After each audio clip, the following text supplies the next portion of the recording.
नमस्कार दर्शक बंधु आपण को आम चैनल को स्वागत।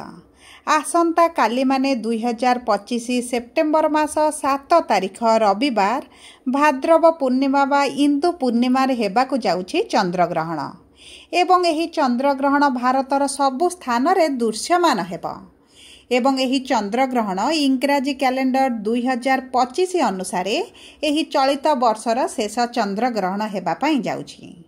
एही चंद्रग्रहण सबुठारु दीर्घतम चंद्रग्रहण रहिबो कारण 3.5 घंटा पर्यंत रहिबो एही चंद्रग्रहण।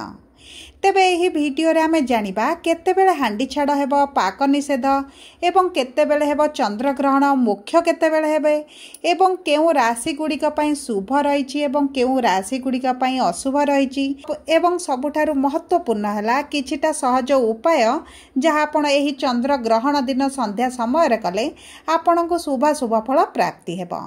तेबे आसंतु विलंब न करी कार्यक्रमटी को आगो को बढ़ाइबा एवं जानिबा चंद्रग्रहणर संपूर्ण तथ्य विषय रे।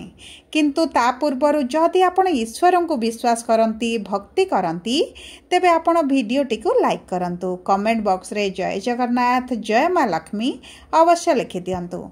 ता सहित आपणक मन रे जहा भी प्रश्न रहउची जहा भी द्वंद्व रहिची आपण कमेंट बॉक्स रे लिखि जणांतु एवं जदि आपण आम सह जोगाजोग करिबा पई चाहुचंती तेबे वीडियोर मध्य भाग रे एक व्हाट्सएप नंबर टिए दिया जायछि जो नंबर साहाय्य रे आपण आम सह जोगाजोग करी निजर नूतन कुंडली प्रस्तुत करि परिबे कुंडली विश्लेषण कराई परिबे किंबा आपणकर चाकरी विवाह व्यवसाय प्रेम संपर्क को नै किछि समस्या रहिछि ताहार सहज रे समाधान करि परिबे।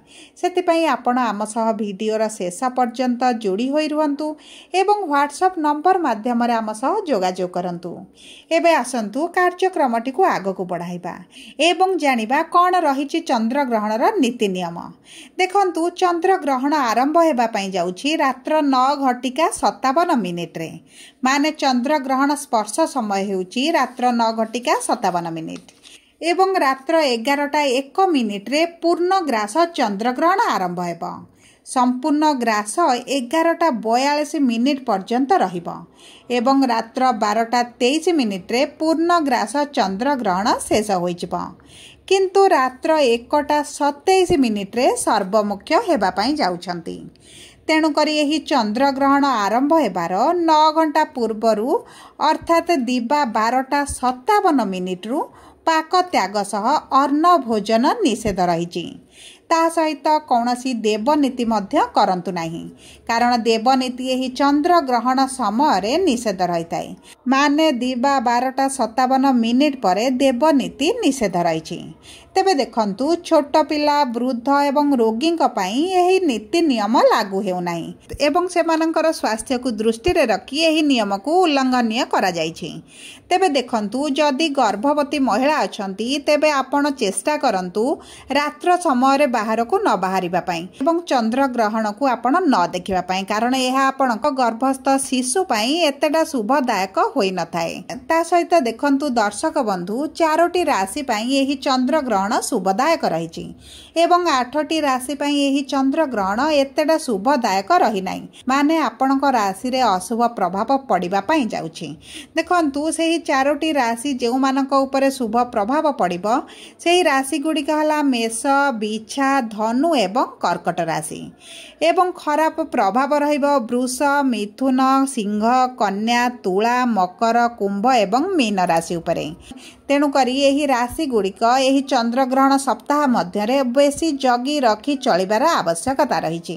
ता सहित आसंतु जानिबा किछिटा सहज उपाय बा प्रतिकार जहा आपणकर अशुभत्व को दूर करिबारे किछि मात्रा रे सहायक हेबो। देखंतु चंद्रग्रहण संध्या समय दुआर मुंडरे आपण दीपटिए प्रज्वलित करंतु एवं देवनीति निषेध रहिबा कारणरू आपण केवल चंद्रंकर बीज मंत्र 108 थर पाठ करंतु महामृत्युंजय मंत्र पाठ करिबा आरंभ करंतु।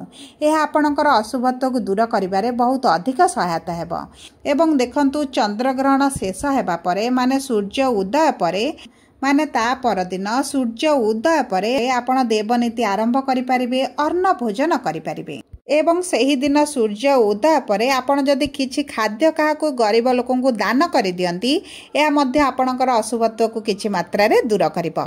सबु परे देखंतु जदि आपणकु वीडियो टी पसंद आसी थाए वीडियो टी को लाइक करंतु एवं आपणक प्रिय जनक सहित वीडियो टी को शेयर करंतु। जदि प्रथम थर आम चैनल को आसीचंती चैनल टी को सब्सक्राइब करंतु। पाखरे थिबा बेल आइकन को प्रेस करंतु। धन्यवाद।